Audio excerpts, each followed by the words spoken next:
Hey, what's this shed? Let's go find out.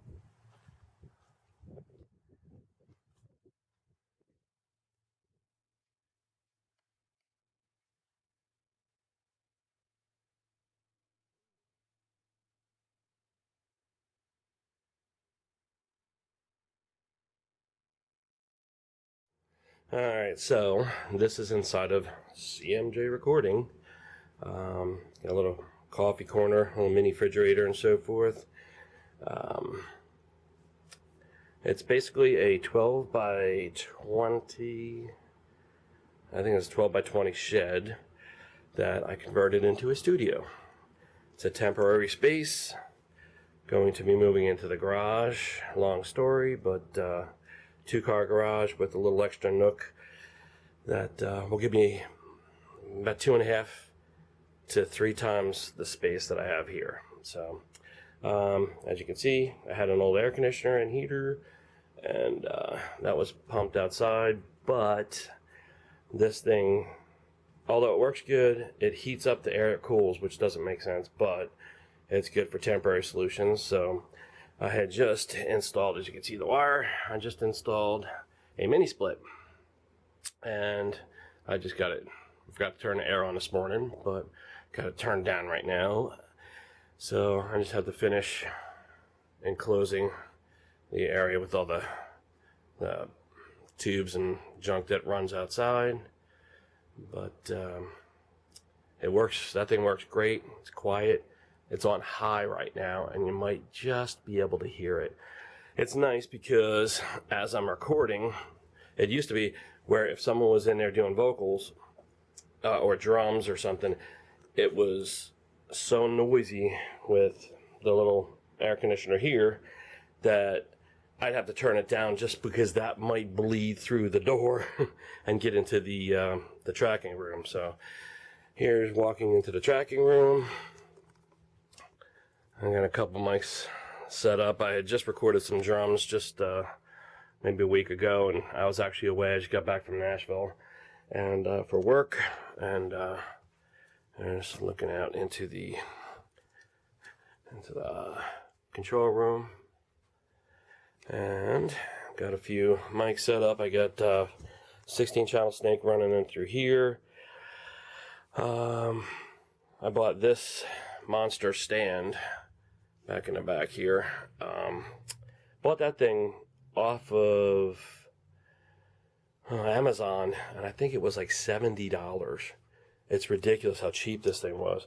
And I mean, these legs will actually, they'll actually compress down and you probably get another 2 inches or so leverage. It's got a counterweight on the back here. Telescoping extends way out too. I just kind of leave it with some pencil condensers that I use for overheads when I'm tracking drums. So it's nice because this thing will reach from the corner of the room to the middle of the room easily with no problem at all. So one thing I want to point out, these are so cool, these things. Let me move this microphone in the middle here. My son and I had gone to a studio in Charlotte, and that's what we did our audio engineering classes in. And they had these little mic clips. I'm going to ask my wife to hold the camera here. You can hold it right about there. These things are so awesome. As you move microphones around or whatever you need to do, these are unplugged, so nothing's hooked up. But all you have to do is just a quick release. You just clip it, boom, take it to another microphone, plop it on, you'll hear it snap. There, snaps in place, ain't going nowhere. You can change microphones literally in seconds, as opposed to having to unscrew and screw things back in and so forth. I've been kind of building up a little arsenal of clips for different stands and microphones and so forth. I got a little Lewitt Tom microphone here. I got that on there too. One of the 57s I have for snare and so forth. I even have it down on the kick. My kick mic down here. Sorry, the lighting's a little off there. But yeah, it's definitely that'd be well worth investing in getting some of those things, especially if you're. I track full bands, and I do everything from full drum sets down to violin if I have to, whatever, it doesn't matter. So actually, this is not my amplifier, but you might have, if you watched The Voice over the last couple of years, there was a young gentleman by the name of Jake Haldenvang, and he was out of Charlotte. He went pretty far with it. He was on Team Gwen Stefani, and he, like I said, he went pretty far, got a lot of attention and so forth. And I've been recording his stuff too, and I'll insert a little picture of him sitting at the desk from last week, and yeah, just trying to build up, like I said, different arsenals of things. Got a little bass trap in the back corner here. Before my mother passed away, she helped me make some of these sound baffles. It's just 2-inch Rockwell, and just wrapped them and put them on a frame and hung them on the wall. So, but have a little nook area here with I got a few different little percussion instruments and so forth that people love. Whenever they come in and do vocals, we end up tracking a shaker or something else that just, oh, this is pretty neat. So it's a lot of fun though. But have a little bit of cable storage over here, and then we'll go back out into the control room. I actually have I put a little cable storage over there too. So as for the desk, Joe, you might recognize this a little bit. This is kind of modeled after your desk. So I really fell in love with your desk and kind of used that and just made it as I went, and it kind of resembles it. You might see. I don't know. Anyway, I have a Studio Live. It's the SC32. I love this board. It's pretty awesome.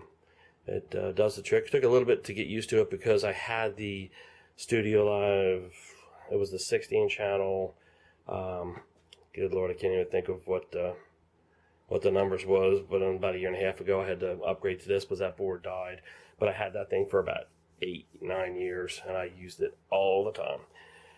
So, but it's nice to have all the automation and so forth built into it. I had the fader port here, a single one, an original one, and I just love messing with this stuff. I use Studio One, I think it's 4.5 Pro, and also I'm using Pro Tools, I think it's 12, something like that. So it depends on who wants, whatever they want, if clients want a certain program, at least I have both. I did get some PreSonus, I think it's the Arrow 7.5 or something like that. I just haven't put them up yet. I'm still using the JBLs. So as for equipment and gear, I have power, but I have a WA73 EQ warm audio. It's modeled after the 1073 Neve, and that thing sounds, if you can put a description to sound that is like food, it sounds like melted butter. It sounds so good. It's very silky. I love it. It's got British style EQ on it. It just sounds great. I mean, I'll use it for vocals, run my SM7B through it, and depends on who's singing and so forth, but it just, the combination just sounds fantastic. Got a 1176 here. I love using that. Have an old EQ, dual channel EQ, Behringer, and this is just old stuff that I had. I rarely use this stuff anymore, but it's good to have just in case. Running a couple patch bays and so forth. And as you can see, I have my stuff labeled. Try to keep things in order. I got some sends and returns. Hopefully that'll focus. There we go. I'm just labeling my stuff across there just to try to keep it easy and whatnot. And I got headphone return right in here for me because as I built the desk, I wanted to make sure I could keep the keyboard up on top. And what I have here is just, it just has a channel, or it's cut away there, and then the cable runs around and comes back out there for my headphones. So, but a little talkback mic here. On this side, I have headphone amp running back out. I can route it anywhere I want to and so forth. I actually have a back behind here. I made a little routing here so I can, whatever I want to, if I want certain headphone sends to go to different outputs, I can have, and I have the studio wired for different areas and so forth. So this way, no matter where you are in the studio, you can have headphones. I'm running the Art Pro channel, and that thing's pretty cool. I might try use it like a bass DI or something too, but I love the Eureka. I use that mostly for like a DI and so forth, or as a DI I should say, because it's got it's got a killer preamp in it. You can compress it, EQ and whatnot, and it sounds like, we'll use it for my band for practice here. I'll run the bass in there and I'll just dial it in, and it sounds amazing. It really does. So I have a Apex 107, I07, something like that. But that's just two channel mic pre, and I'll run those if I need extra microphones in the room here. I've got a DBX 166A 2-channel compressor. Then I have Digitech TSR12. Just effects. I don't really use that stuff too much, but it's nice to have just in case you need it. So most of the stuff, good chunk of the stuff, I'll actually run right through the board. So, but that's my little home away from home. I'm actually running it on an old Mac Mini that I picked up for just a few $100s. It's got a I think it's a 256 gig drive, and then it has a 1 terabyte SSD, solid state logic, whatever drive built in it also. So that thing's fast. It's got, I think, 24 gigs of RAM, and knock on wood, never had a problem with it. It runs great. It's just fantastic. It really is. So hope you enjoyed my little studio tour. I know it's just a last minute thing, not trying to win anything. I just figured I'd just been away. We've traveled 4 times in the last 5 weeks, mostly for work. So it's been kind of crazy. So that's why I didn't get to submit it, but I figured I'd just throw it up there. That's way at least people could see what I have. Hope you enjoyed, and I'll talk to you soon. One more little note here that I wanted to let everybody know. This made me feel really good. I had recorded, and I'm not bragging, I'm just very, extremely honored. I had recorded this album with this young lady. Too much. Her name is Chelsea Locklear. That's the album cover, and that's the album. And she actually flew out to California. We were on the East Coast. She flew out to California because she was nominated for Album of the Year by New Artist. That is pretty darn exciting. I was coming out of my skin. I was so excited about this. Didn't win it, but who cares? We were nominated. That's just pretty amazing. So, like I said, just something that I'm proud of, and not in a boastful way, but just in an honorable way. So, thank you, and talk to you soon.